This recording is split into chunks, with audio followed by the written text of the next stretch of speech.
So guys তোমরা তো অনেকেই জানো কিছুদিন আগে দুর্গাপুরে একটা প্রোগ্রামে গিয়েছিলাম, আর সেখানে গিয়ে তোমাদের কাছ থেকে এতটা পরিমাণ ভালোবাসা পাবো ও সব কল্পনার বাইরে ছিল।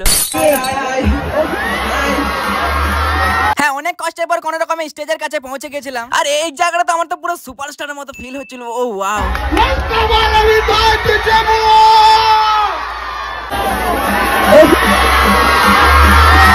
সত্যি মানুষ যে আমাকে এতটা পরিমাণে ভালোবাসে এখানে না এলে হয়তো বুঝতে পারতাম না। আরে সবে হবে, চলো তার আগে হালকা করে মাইক হাতে বক্তব্যটা ঝেড়ে দিই। আর গাইস এখানে এত মানুষের সামনে কতটা যে নার্ভাস ছিলাম সেটা বলে বোঝাতে পারবো না। তাও কোনো রকমে কষ্ট করে ওই হালকা করে ঝেড়ে দিই। আর এখানে আসার পর যতটা ভালো লাগছিল আবার সেরকম খারাপও লাগছিল, কারণ এখানে কত মানুষ আমার সঙ্গে একটা সেলফির জন্য কত রিকোয়েস্ট করেছে, কিন্তু এত মানুষের সঙ্গে সেলফি নেওয়া কিভাবে সম্ভব একটু ভেবে দেখো। তারপর হালকা করে আলামিনকে বরণ করে নিল।